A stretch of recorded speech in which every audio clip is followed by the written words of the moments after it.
विरोधी पक्षनेते देवेंद्र फडणवीस मराठवाड्याच्या दौऱ्यावरती आहेत। अतिवृष्टीमुळे नुकसान झालेल्या परिसराची ते पाहणी करतात। त्यांच्या पत्रकार परिषदेला काही क्षणातच सुरुवात होते।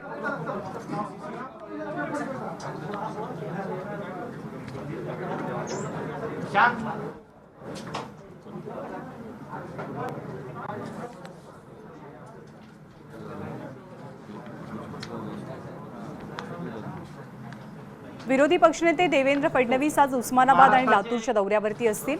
पत्रकार परिषदेला सुरुवात होते। विरोधी पक्षनेते तथा माजी मुख्यमंत्री आमचे नेते आदरणीय देवेंद्रजी फडणवीस साहेब कालपासून महाराष्ट्रात अतिवृष्टीपासून झालेल्या नुकसानीच्या पाहणी करता दौरा त्यांचा चालू आहे। काल पुणे, सातारा, पुणे, सोलापूर आणि काल रात्री धाराशिव जिल्ह्यातील परांडा तालुक्यातील रोसा, त्याचसोबत जामगाव, खासगाव आणि काल धाराशिव तालुक्यातील बेगडा, अपसिंगा, तुळजापूर तालुक्यातील आणि उस्मानाबाद तालुक्यातील सगळ्या गावांना ते भेटी देत आहेत। अतिवृष्टीनं नुकसान झालेल्याबद्दल आदरणीय देवेंद्र भाऊंना मी विनंती करतो की आपण आजच्या या पत्रकार परिषदेमध्ये संबोधित करावं।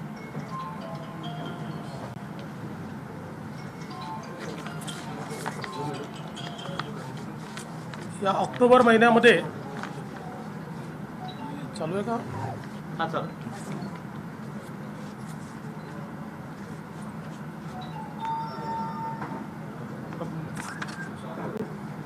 येतोय आवाज ना? हॅलो, नाही नाही लाईव्ह चालू आहे का? ठीक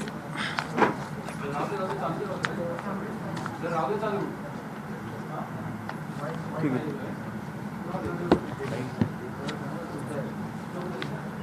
ऑक्टोबर महिन्यामध्ये विशेषतः 1 ते 18 ऑक्टोबर या दरम्यान सरासरीपेक्षा जवळजवळ 76% जास्त पाऊस झाला आणि त्यातही विशेषतः 7 ते 14 ऑक्टोबरच्या दरम्यान मराठवाड्यात आणि पश्चिम महाराष्ट्राच्या काही जिल्ह्यात प्रचंड मोठी अतिवृष्टी झाली।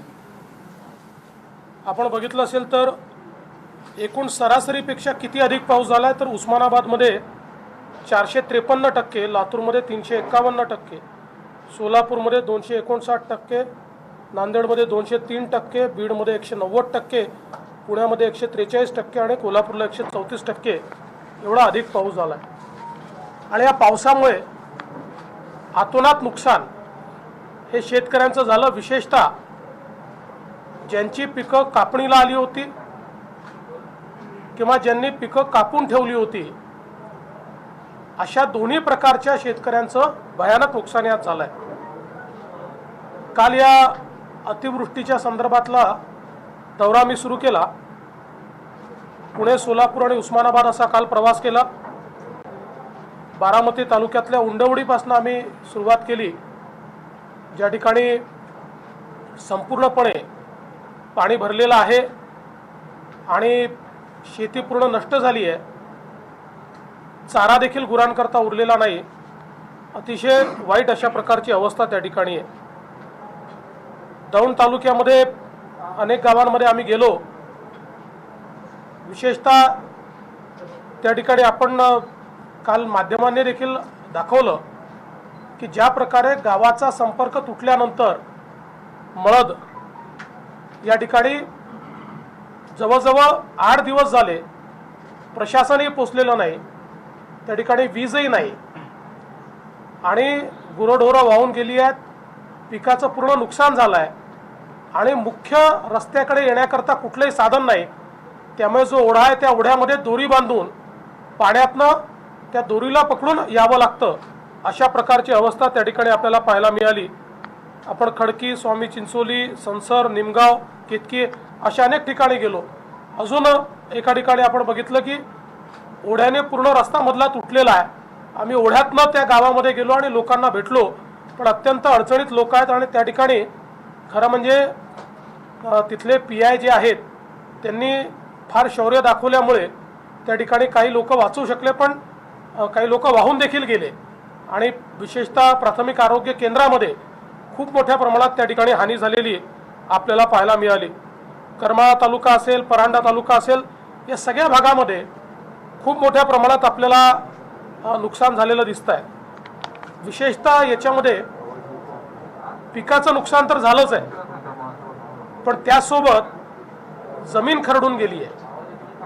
शेतकरी आपल्या जमिनीची मशागत करण्याकरता त्या ठिकाणी मोठ्या प्रमाणात जिथनं मिळेल तिथनं सॉईल आणतो. आज आपण विचार केला तर अगदी एका एकराला अनेक वेळा 50-50 हजार रुपयाचा खर्च येतो. इतक्या मोठ्या प्रमाणात ते सॉईल आणावं लागतं. आणि अशा परिस्थितीमध्ये ज्यावेळेस ती पूर्ण जमीन वाहून जाते, ती माती वाहून जाते, त्यावेळी पुढचं पीक घेणं हे अशक्यप्राय होतं. आणि म्हणून याच्यामध्ये आत्ता सगळ्यात महत्त्वाचं असं आहे की इतक्या मोठ्या प्रमाणात जी खरडून गेलेली जमीन आहे त्या जमिनीवर पुन्हा माती वाहून आणण्याकरता विशेष योजना तयार केली पाहिजे. यापूर्वी आमच्या काळात अशी परिस्थिती आली असताना आम्ही त्या संदर्भातली एक वेगळी योजना केली होती आणि खरडून गेलेल्या जमिनी या पुन्हा स्थापित करण्याकरता त्या ठिकाणी काही कन्सेशन्स दिले पाहिजेत, काही योजना तयार केली पाहिजे आणि शेतकऱ्यांना त्यात मदत केली पाहिजे.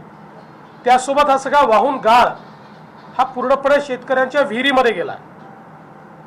तो विहिरीत गेलेला जो गाळ आहे तो देखील उपसण्याकरता योजना तयार करावी लागेल आणि शेतकऱ्यांना त्यात देखील आपल्याला मदत करावी लागेल.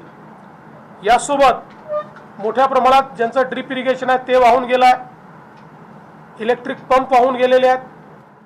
त्यामुळे त्याही संदर्भात सरकारला मदत केली पाहिजे.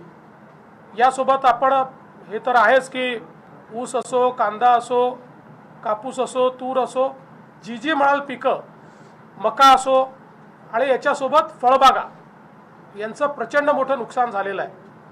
आणि फळबागांच्या संदर्भात मोठं कन्फ्युजन आहे. मी एका गावात गेलो तर त्या ठिकाणी सांगितलं की इन्शुरन्स कंपनीने सांगितलं आहे की तुमचा इन्शुरन्स 6 महिन्यातच संपला. असा कसा 6 महिन्यात संपू शकेल? त्यामुळे याच्यातही सरकारने दबाव आणून कुठेतरी मदत करण्याची गरज आहे. आणि मला असं वाटतं की या संदर्भात सरकारने तात्काळ जे काही पंचनामे आहेत ते संपवले पाहिजेत. आम्ही मागच्या काळात अशी भूमिका घेतली होती जिथे पंचनामे होऊ शकणार नाही तिथे साधा मोबाईलने फोटो काढला तर तो देखील आम्ही पंचनामा समजू. त्यामुळे तशीच भूमिका घेतली पाहिजे आणि त्या आधारावर तात्काळ मदत ही सरकारनं काही ना काही प्रमाणात केली पाहिजे. दीर्घकालीन काय मदत करायची आहे त्याला कदाचित अजून आठवडा 15 दिवस लागले तरी चालतील, पण तात्काळ मदत केली पाहिजे. आणि तात्काळ मदत करताना काल मला माध्यमात बघायला मिळालं काही लोकांना 4,800 रुपयाचे चेक मिळाले आहेत, काहींना 3,800 रुपयाचे चेक मिळाले आहेत. अशा प्रकारची मदत करून एक प्रकारे शेतकऱ्यांच्या जखमेवर मीठ चोळण्याचं काम होत आहे, ते करण्यात येऊ नये. दुसरं महत्त्वाचं आहे की घरांची पडझड झाली आहे, दुकानांमध्ये पाणी गेलेलं आहे.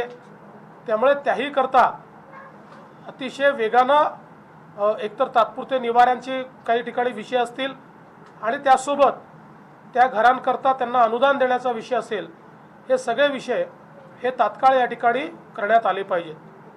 आता काल माननीय मुख्यमंत्र्यांनी व्हिजिट केली, मला त्याच्यावर काही फार कमेंट करायची नाही, पण किमान मुख्यमंत्र्यांच्या व्हिजिटनंतर काहीतरी दिलासा मिळाला का तर कुठलाही दिलासा मिळालेला दिसत नाही.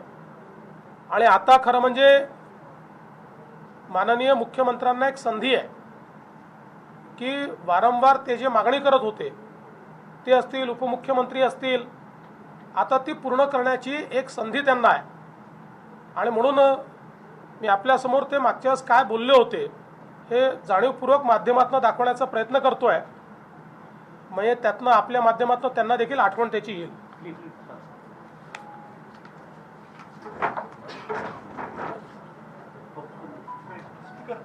पण सरकार म्हणून काल 10,000 कोटी रुपयांची मदत जाहीर केली गेलेली आहे. मला ती अत्यंत त्रुटक आहे.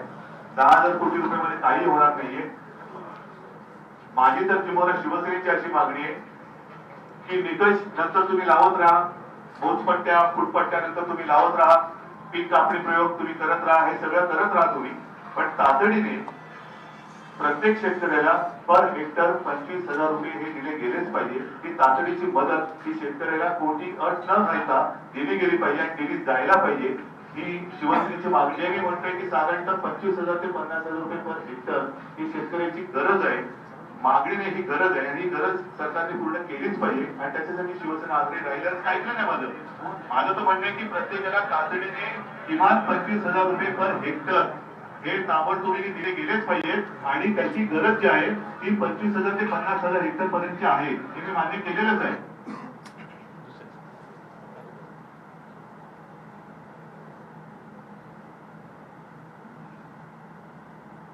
1000 कोटींची तरतूद केल्याचं मुख्यमंत्री म्हणाले असले तरी सरकारनं शेतकऱ्यांसाठी जाहीर केलेली नुकसान भरपाई ही पुरेशी नसल्याचा आरोप विरोधकांनी केला आहे. 10,000 कोटी नव्हे तर किमान 25,000 कोटींची भरपाई जाहीर करावी अशी मागणी विरोधकांनी केलेली आहे.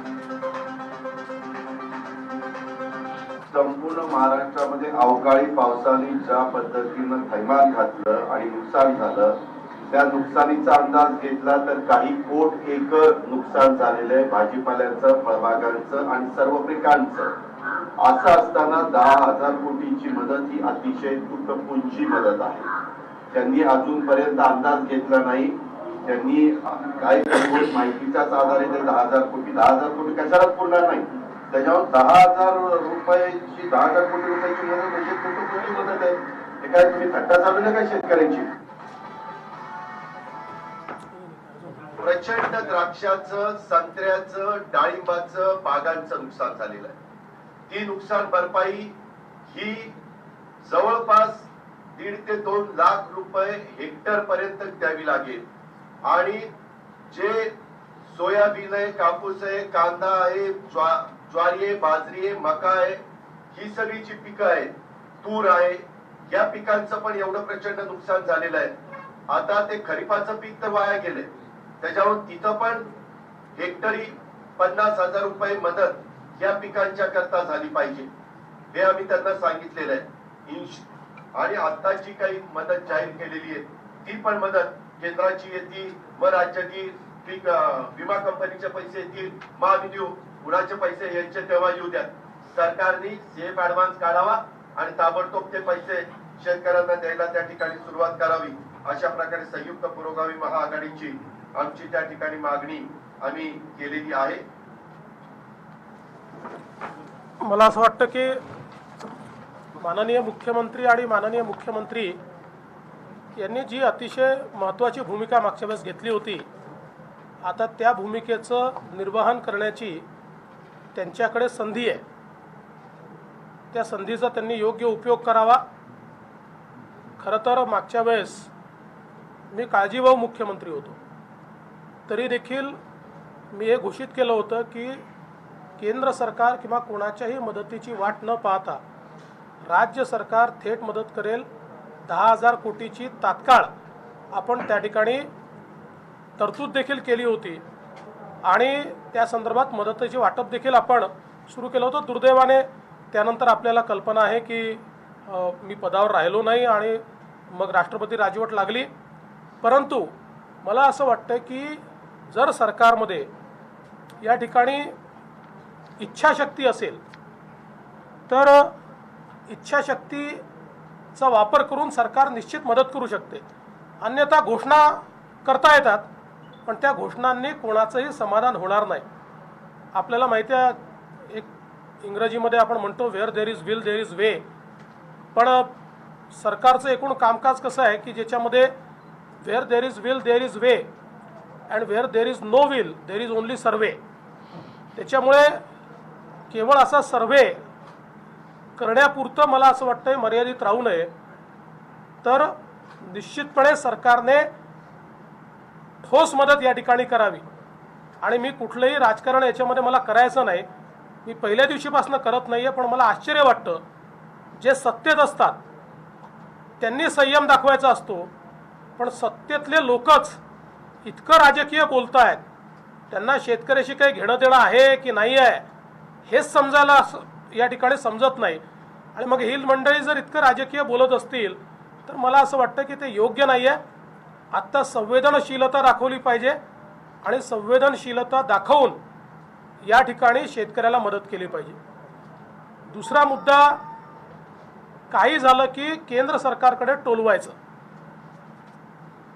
हे केंद्राने केलं पाहिजे, ते केंद्राने केलं पाहिजे, सगळं केंद्राने केलं पाहिजे. खरं तर पहिल्यांदाच माननीय पंतप्रधानांनी स्वतः फोन करून माननीय उद्धवजींना अतिशय स्पष्टपणे सांगितलं की या आपत्तीत आम्ही सोबत आहोत, केंद्र सरकार आपल्याला मदत करेल. परंतु आत्ता जा मदत आणा.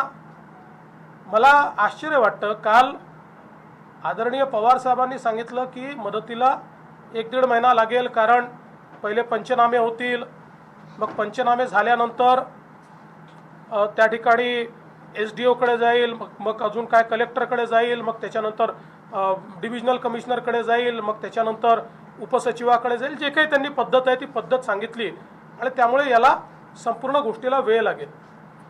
आता खरं तर केंद्र सरकारची मदत कधी येते याची सगळी कल्पना ही आदरणीय पवार साहेबांना आहे, कारण केंद्र सरकारमध्ये याची जी समिती असते त्या समितीचे प्रमुख हे गृहमंत्री असतात आणि त्याचे सदस्य हे कृषी मंत्री आणि त्याच्यासोबत फायनान्स मिनिस्टर, वित्तमंत्री हे त्या कमिटीचे प्रमुख असतात. आणि पहिल्यांदा राज्य सरकारला आपलं असेसमेंट करावं लागतं. आपल्या असेसमेंटच्या आधारावर एक मेमोरँडम पाठवावा लागतो. तो मेमोरँडम राज्य सरकारने पाठवला की आपल्याकडे टीम येते आणि त्याच्यानंतर ती टीम त्या संदर्भातला रिपोर्ट हा केंद्र सरकारला सादर करते आणि ही कमिटी त्या आधारावर आपला निर्णय घेत असते. ही अनेक वर्षाची पद्धत आहे. जेव्हा पवारसाहेब कृषी मंत्री होते, UPAचा काळ होता, तेव्हाही तीच पद्धत होती, आजही तीच पद्धत आहे. आणि राज्य जी असतात, राज्यांकडे SDRF असतो, त्या SDRFमध्ये ॲडव्हान्समध्ये पैसा हा केंद्र सरकारने दिलेला असतो NDRFच्या माध्यमातून. तोवर राज्य सरकारने SDRFमधनं पैसा खर्च करायचा असतो किंवा ॲडिशनल आपल्या बजेटमधनं खर्च करायचा असतो आणि त्यानंतरच केंद्र सरकारचा पैसा त्या ठिकाणी येत असतो. हे सगळं माहिती असताना केवळ राजकारण करायचं आणि सगळ्या गोष्टी केंद्र सरकारकडे. मी जाणीवपूर्वक सांगतो, केंद्र सरकार निश्चित मदत करेल आणि यापूर्वीच्या UPAच्या सरकारने जी काही मदत केली त्यापेक्षा जास्त मदत केंद्र सरकार निश्चितपणे करेल. माननीय पंतप्रधान अतिशय संवेदनशील आहेत आणि त्या संदर्भात कोणी काळजी करण्याचं कारण नाही आहे. पण पहिल्यांदा आपण काय करणार आहोत हे निश्चितपणे या ठिकाणी सांगण्याची आवश्यकता आहे. दुसरं, काल एक चांगला सल्ला माननीय पवार साहेबांनी दिलाय की या ठिकाणी आवश्यकता असेल तर कर्ज काढलं पाहिजे. खरं म्हणजे काही लोकांना असं वाटतं कर्ज काढणं म्हणजे काहीतरी फार मोठा प्रश्न आहे. आपलं जे बजेट आहे या बजेटमध्ये दरवर्षी जवळजवळ 70 ते 80 हजार कोटी रुपये हे कर्जातनं येत असतात आणि नंतर आपण त्याची परतफेड करत असतो. त्यामुळे असं काही कर्ज काढतोय म्हणजे काही खूप मोठं पाप होतं असं नाही आहे. यावर्षी तर आपल्याला त्याची लिमिट जी आहे ती 1,20,000 कोटी रुपयाची लिमिट दिलेली आहे. दरवर्षी RBI लिमिट ठरवून देतं की कुठल्या राज्याची किती पत आहे आणि त्यांना किती कर्ज काढता येतं. 1,20,000 कोटी रुपयाचं कर्ज आपल्याला काढता येतं आणि आत्तापर्यंत 60,000 कोटी रुपयाचं केवळ कर्ज आपण घेतलेलं आहे. त्यामुळे अशी काही परिस्थिती नाही की राज्य कर्जबाजारी झाला आहे, ओव्हरड्राफ्ट घेण्याची आवश्यकता आहे किंवा RBIच्या लिमिटच्या बाहेर जाऊन कर्ज घेण्याची आवश्यकता आहे. त्यामुळे कर्ज देखील काढता येईल आणि त्या ठिकाणी अशी परिस्थिती आली की आपण नेहमीच घेतो, त्याच्यामुळे ते आपण कर्ज घेऊन देखील या ठिकाणी जर काही अडचणी असतील तर त्या अडचणी दूर करता येतील. दुसरं, सातत्याने GSTच्या संदर्भात सांगितलं जातं. खरं म्हणजे GSTच्या संदर्भात यापूर्वी देखील मार्चपर्यंतचं सगळं अनुदान हे केंद्र सरकारने दिलं, जवळजवळ 20,000 कोटी रुपये दिले. खरं तर GSTमध्ये जसा राज्याला GST येत नाही तसा केंद्रालाही येत नाही आहे, कारण राज्यातच तो जमा होतो आणि राज्यात जमा होऊन त्यातला एक हिस्सा केंद्राला जातो, एक हिस्सा राज्याला मिळतो. तो जमा झाला नाही तर तो केंद्राला मिळाला नाही. पण केंद्राने ही भूमिका घेतली नाही की आम्हाला मिळाला नाही तर आम्ही कुठून द्यायचा. तर केंद्र सरकारने यापूर्वीही कन्सॉलिडेटेड फंडमधनं पैसा देऊन GSTचा परतावा दिला आणि आताही राज्यांनी सांगितलं की केंद्राने कर्ज घ्यावं. केंद्र सरकारने त्यालाही मान्यता दिली. 1,00,000 कोटी रुपयाचं कर्ज केंद्र सरकार घेत आहे आणि राज्यांना त्यांचा GSTचा जो शॉर्टफॉल आहे, त्यांच्याकडे जो GST जमा झाला नाही, तो जमा न झालेला GST त्याची जी काही वाढीव 14% दरवर्षीची ग्रोथ आहे याच्या सकट केंद्र सरकार आपण स्वतः कर्ज करून तो पैसा देत आहे, त्यामुळे तो पैसा येणारच आहे राज्याला. त्यामुळे आता मग राज्य सरकारने आत्ताच्या वेळी शेतकऱ्यांच्या पाठीशी उभं राहण्याकरता जर पदरचा पैसा खर्च केला तरी तो पैसा या ठिकाणी परत येतोय.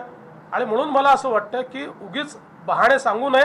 आणि मला आश्चर्य वाटतं या 3 पक्षांमध्ये खूप मतभेद आहेत, पण एका बाबतीत सगळे मात्र एका सुरात बोलतात, केंद्राने करावं, केंद्राने करावं. हात झटकण्यात तिन्ही पक्ष एकदम तरबेज आहेत. केंद्र सरकार निश्चित मदत करेल, पण पहिल्यांदा राज्यांनी काय करायचं हे ठरवलं पाहिजे आणि राज्य सरकार काय करणार हे सांगितलं पाहिजे. शेतकरी आज खूप अडचणीत आहे.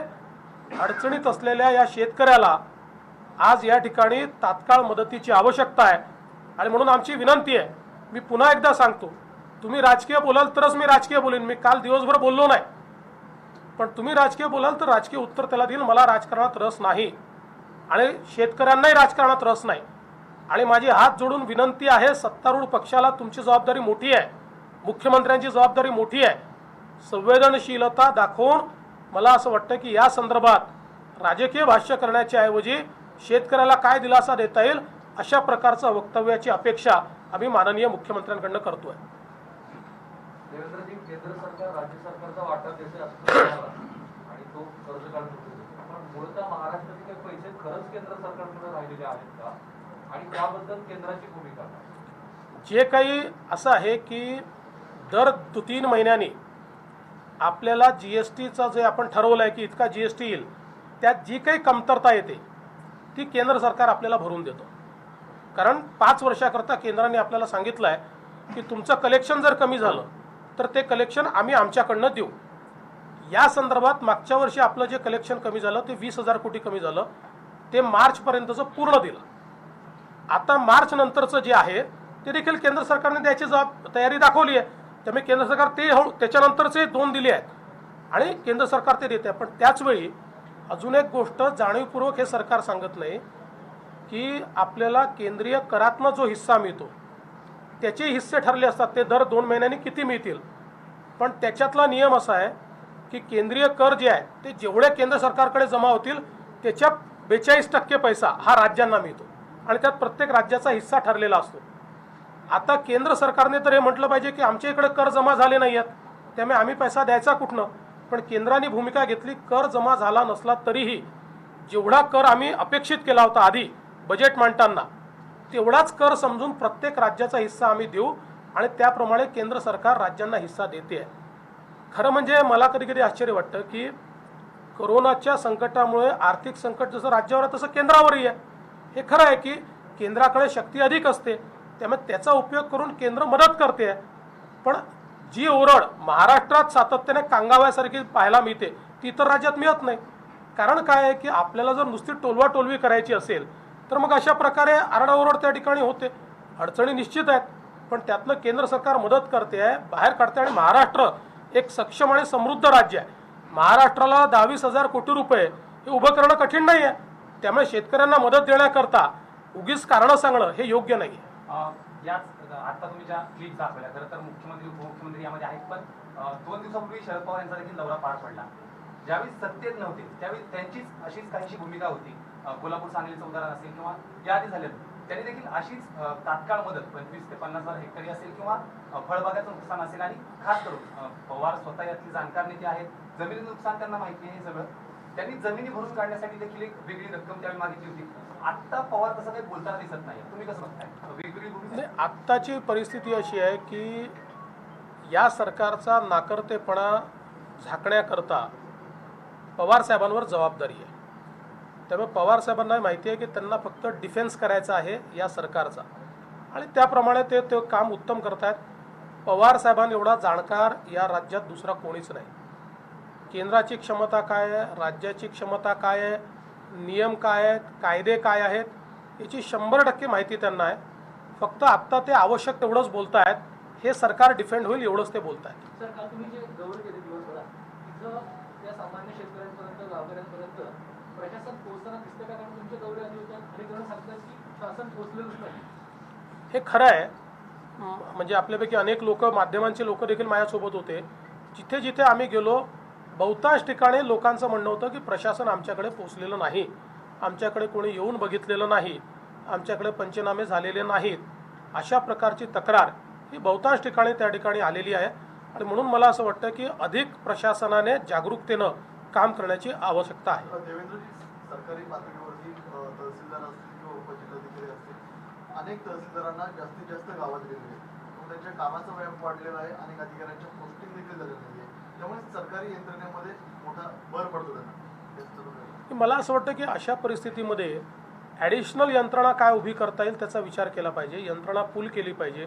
कृषी विभाग असेल, जलसंधारण विभाग असेल, अनेक विभाग असे आहेत की ज्यांना फील्ड वर्कची माहिती असते. त्यामुळे फील्ड वर्कची माहिती असलेल्या विभागातली जर मॅनपॉवर आपण पूल केली आणि साधारणपणे बघा, म्हणजे हे जे पंचनामे करायचे आहेत ते नियमाने आपण करतो, पण इथे 100% लॉसेस आहेत. आणि तसंही 65 मिलीमीटरच्या कितीतरी वर पाऊस पडला आहे.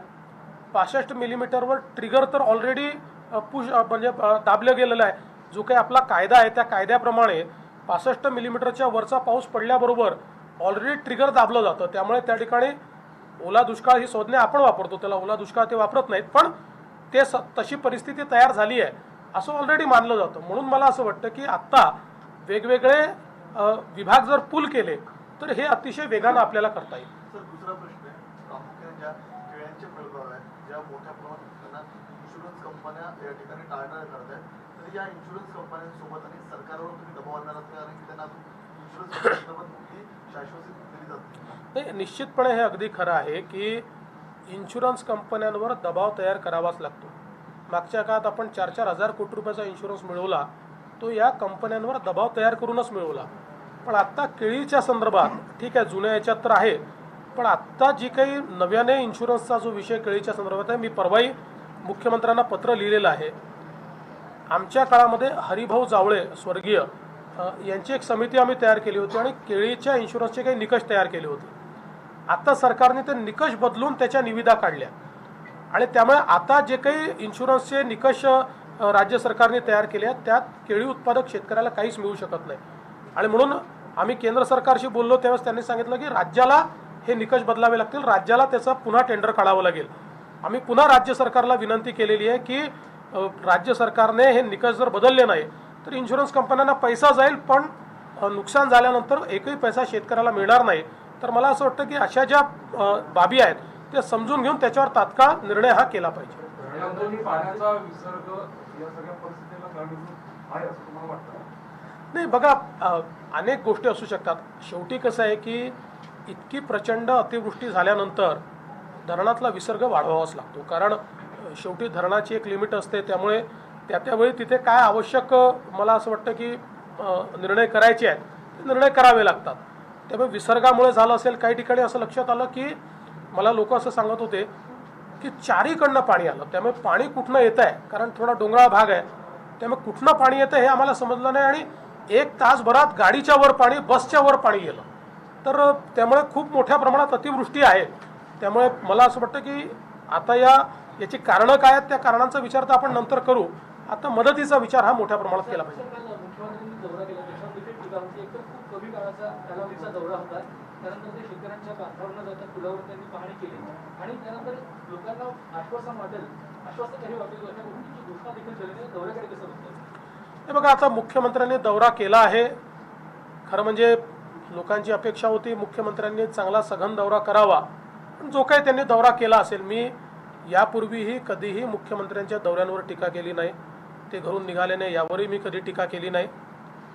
काल ते निघाले, त्यांनी जो काही दौरा केला हे खरंच आहे की लोकांमध्ये त्याचा रोष आहे की ते पुलावरूनच लोकांना, कारण पहिल्यांदा गावामध्ये ते जातील असं सांगण्यात आलं होतं, नंतर मग सगळे अधिकारी गेले आणि म्हणाले तुम्ही पुलावर चला, आणि मग लोकांमध्ये फार नाराजी आली. मग 5-10 लोकांना केवळ पुलावर नेता आलं. तर या सगळ्या गोष्टींमुळे थोडासा रोष लोकांमध्ये आहे, पण मला त्याच्यावर कुठली टीका करायची नाही. माझं मत आहे दौरा करा, करू नका, जे तुम्हाला करायचं आहे करा, मदत भरघोस करा, एवढीच विनंती. पॅकेज दिलं होतं तेही विरोधकांना पुरेसं वाटलं नव्हतं. आता तुम्हाला काय वाटतं की तातडीने एवढी मदत आणि अशा स्वरूपाची करावी? आणि तुम्ही केंद्र सरकारकडे काही बोललो आहात? नाही, मी केंद्र सरकारला ऑलरेडी विनंती केलेली आहे. मी माननीय अमित शाह साहेब जे या कमिटीचे अध्यक्ष असतात त्यांनाही विनंती केलेली आहे की राज्यातनं तुमच्याकडे विनंती आल्याबरोबर जेवढ्या तात्काळ तुम्हाला पथक पाठवता येईल तेवढा तात्काळ तुम्ही पथक त्या ठिकाणी पाठवा, ही विनंती देखील त्यांना केली आहे. आणि केंद्रात आम्ही निश्चितपणे जी काही जास्तीत जास्त मदत देता येईल ती केंद्राने द्यावे असा आम्ही प्रयत्न करू. आणि तसे हे केंद्र सरकार भेदभाव करत नाही. माझ्याऐवजी स्वतः उद्धवजी जरी बोलले तरी मदत भरघोसच मिळणार आहे. म्हणजे माझ्या बोलण्याने जास्त मिळेल आणि त्यांच्या बोलण्याने कमी मिळेल असं बिलकुल नाही. मोदीजींचा तो स्वभाव देखील नाही. त्यामुळे जे काही जास्तीत जास्त मदत आहे ती आमच्याही परीनं आम्ही मिळवण्याचा प्रयत्न करू. मला असं वाटतं की आता या मदतीचा स्वरूप कसं असलं पाहिजे, हा सगळा दौरा माझा संपल्यानंतर मी त्या संदर्भात सगळी माहिती घेऊन आणि त्या आधारावर मी त्याची मागणी करेन. आणि मी पुन्हा सांगतो की जी या ठिकाणी माननीय मुख्यमंत्री किंवा उपमुख्यमंत्री बोलले आहेत ते त्यांना आठवण करून देण्याकरता मी बोललेलो आहे. ती काही मागणी मी करत नाही, त्यांनी केलेली मागणी त्यांना फक्त आठवण करून देतो. कर्ज काढण्यावर आपल्या राज्यात काही मतभेद आहेत का? एक मिनिट, कर्ज काढण्यावर आपल्या राज्यात काही मतभेद आहेत का सीएम आणि पवार साहेब? नाही, मला याची कल्पना नाही आहे. फक्त मला म्हणजे मी फायनान्सचा अभ्यास करतो त्यामुळे मला त्यातलं थोडं समजतं आणि 5 वर्ष मुख्यमंत्री राहिलो आहे. त्यामुळे राज्याची पत चांगली आहे. त्यामुळे राज्याला आणि अशा परिस्थितीत कर्ज काढायचं असतं. याचं कारण काय आहे की आपण जर बघितलं तर एकूण आपल्या GSDPचं आणि कर्जाचं जे प्रमाण आहे याच्यामध्ये आपला जो भरपूर फिस्कल स्पेस आहे. यावर्षी जरी आपला GSDP कमी झाला तरी देखील आपली ती फिस्कल स्पेस या ठिकाणी राहणार आहे. त्यामुळे मला वाटतं पवार साहेबांनी जे सांगितलेलं आहे ते योग्य आहे, काढलं पाहिजे. सर, पवार शिष्टमंडळ घेऊन राज्याचं केंद्राकडे जाणार आहे, पंतप्रधानांची भेटही घेणार आहे. तुम्ही त्यात सहभागी असणारा विरोधी पक्ष म्हणून की भाजप वेगळं शिष्टमंडळ घेऊन केंद्राकडे जाणार? असं आहे की मी जे ऐकलं पवार साहेब म्हणाले आम्ही खासदारांना घेऊन जाऊ, असं याच्यात कुठलंही राजकारण करण्याचं कारण नाही. ज्यांना ते बोलवतील त्यांना ज्यांना न्यायचं आहे त्यांनी न्यावं. आमच्या परीनं आम्ही जे काही त्या ठिकाणी बोलायचं आहे ते निश्चितपणे बोलणार आहोत. मी ऑलरेडी मी सांगितलं की मी माननीय गृहमंत्र्यांना त्या ठिकाणी बोललेलोच आहे. पंतप्रधानांना देखील मी विनंती त्या संदर्भातली करणार आहे. त्यामुळे असं काही त्यांचं शिष्टमंडळ गेलं तर आमचं वेगळं गेलं पाहिजे किंवा त्यांच्या ह्याच्यात आमचं कोणी जाऊ नये अशी कुठली भूमिका नाही. साहेब, आपण मुख्यमंत्री असताना उस्मानाबाद जिल्ह्यातले जे मेडिकल कॉलेज आहे, तुळजापूरच्या रेल्वेचा विषय आहे किंवा या कौडगाव MIDCचा विषय आहे, त्या संदर्भात आता हे सरकार काहीच करताना दिसत नाही. राज्यपाल महोदयांना जिल्ह्यातले आमदार जाऊन भेटले, तर या संदर्भात तुम्ही आता या सरकारला काही सूचना करणार? नाही, निश्चित मला असं वाटतं की खरं म्हणजे मेडिकल कॉलेजच्या संदर्भात वैद्यकीय शिक्षण मंत्र्यांनी 2 वेळा घोषणा केल्याचं मी बघितलं, परंतु तो विषय कॅबिनेटला का जात नाही माझ्या लक्षात येत नाही. एक त्यांनी घोषणा केली, दुसऱ्यांदा मला वाटतं वैद्यकीय शिक्षण मंत्री आणि आपले पर्यावरण मंत्री यांनी देखील घोषणा केली. फार काही त्याला अडचणीचा विषय असं मला वाटत नाही. दुसरं, रेल्वेच्या संदर्भात या सरकारने थोडं धोरण बदललं पाहिजे. बघा, रेल्वेच्या संदर्भात केंद्र सरकारचं धोरण आहे 50% केंद्राचे 50% राज्याचे. आम्ही ते स्वीकारलं होतं आणि म्हणून अभूतपूर्व अशा प्रकारचं काम 5 वर्षात रेल्वेमध्ये आम्ही करू शकलो. आता हे सरकार म्हणतं आम्ही 50% देणार नाही. जर या सरकारने 50% दिलं नाही तर आपण ज्या 70% 80% फायनान्सिंगच्या ज्या योजना आहेत त्या 20 वर्षात होतात. आपण बघितलं 20-25 वर्ष त्या योजनाच होत नाहीत कारण त्या प्रायोरिटीच्या योजना नाही आहेत. त्यामुळे सरकारने धोरण बदललं पाहिजे. इन्फ्रास्ट्रक्चर करता पैसा लावला तर त्यातनं परतावाच येतो, त्यातनं काही फार काही राज्याचं नुकसान होत नाही, उलट राज्याची प्रगती होते.